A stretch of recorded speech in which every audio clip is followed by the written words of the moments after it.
really getting this. This is it. Okay, I'm wonderful. signing for it, but excellent. Yeah, hop on in. Should we sit and taste? We'll get this. I'll be driving.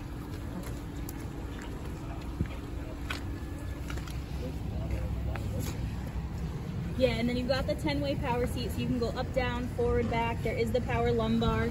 This, if you pop this down, it'll go in and out and up and down for you. What about the navigation and all that kind of stuff? There's GPS in it? Or? So this one, I believe the Limited does, but it also has Apple CarPlay, Android Auto standard. So if you don't want to use the in-car nav system, you can use the one that's on your phone. And then that way you can also mirror any of your other apps you want on there.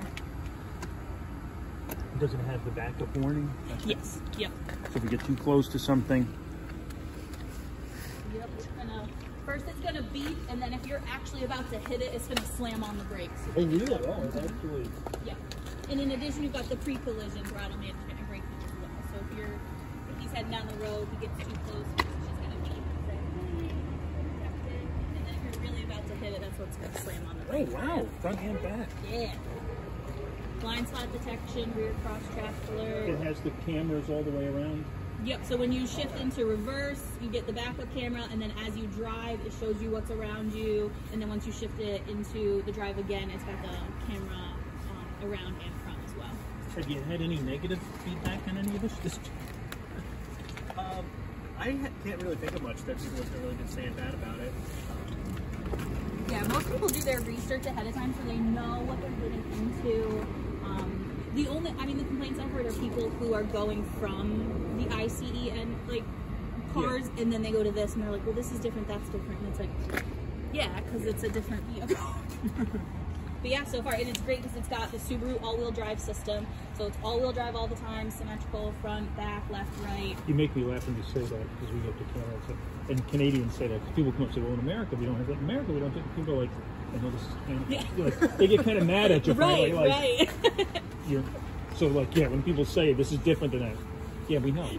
We make these cars. Right. We know there's a difference. So, all right, let's get in and drive. Yeah. I'll drive it. Joey, you're gonna ride the front seat? No, I'm gonna hop in the back. Okay. Yeah, so I can keep some. He's loud enough though. He'll be able to navigate you from the back. I want Joey to get in there. Yeah.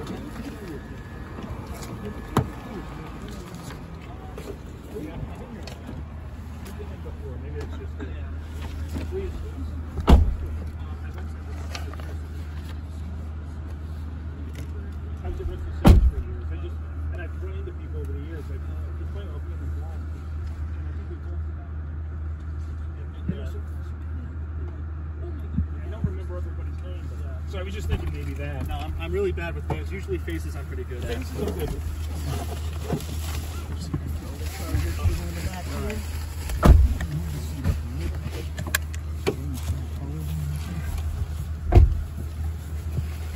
Now does this have the brake is the brake and the gas is the gas, right? Yes. Yep. There's no like fancy pedals or anything like that. But there is a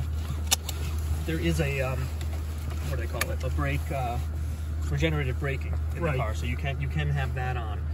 So if you want to feed energy back into the battery, you can use the regenerative braking feature. It'll actually, when you take your foot off the brake, there's different levels of the braking system.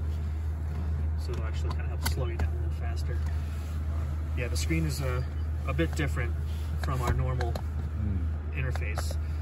I think it's a little more tech savvy. There's all sorts of fancy features like self-park. There's all the 360-degree views, things like that. What's X mode? That's kind of like a super low gear setting. It's a hill descent control and also a little bit of a better all-wheel drive kind of computer system. It'll just kind of help keep the car really low gear, really controlled. Oh, and this is what I mean. I think you've got. I can help you out. What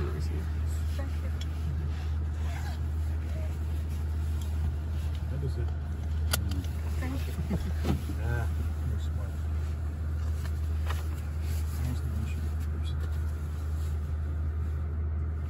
I believe the wipers, are on the right-hand side.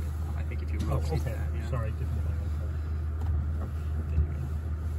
I think if you push the knob up once, I think it'll do a single pass. I think if you push it down, it'll start the intermittent setting. Oh, this is beautiful. Yeah. Can you feel how smooth that is? Yeah. It is. Yeah. It's all so warm.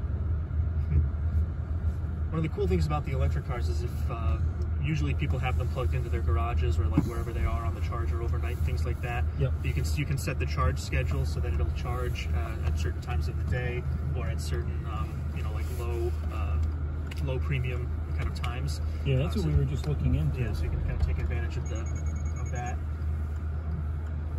Look at that. So I took my foot off the brake and it warned me. It probably sensed the car coming down the road there and wanted to warn, I guess. Yeah, that's how I did that on purpose. Yeah. Of course, there's a ton of traffic coming, so we can practice that a few hundred times. Right? That's right. It'd be better if the cars were gone. All right, there we go. Wow, feel that acceleration. Yeah, the benefit of the electric engines is the instant torque. They actually have to put kind of mitigators on the motors so that they don't give too much torque. Yeah. Yeah, very responsive handling. So how many miles does it take away from the range if you're using like the heat or air conditioning? It's hard to say. It depends on how hard everything's working. If you've got a lot of the systems on, like the heated seats and this heated steering wheel, and you're trying to get the heat cranking and everything like that, it's going to impact your range quite a bit. Yeah. But a lot of times, that's one of the nice things about having it, you know, the charge schedule. You can actually have the car kind of condition the cabin for you before you start going while it's plugged in, so that way you're not taking away from the range of the car too much while you're driving. Yeah. You know, if you're parked outside or something at the mall for a long time and the car cools off and you want to try to like remote start it or something, it's gonna heat up a little gradually and use a little bit of power. But sometimes people are a little conservative about how they want the climate control because they know that they want the range to be better. Sometimes people aren't going very far, so they want to be more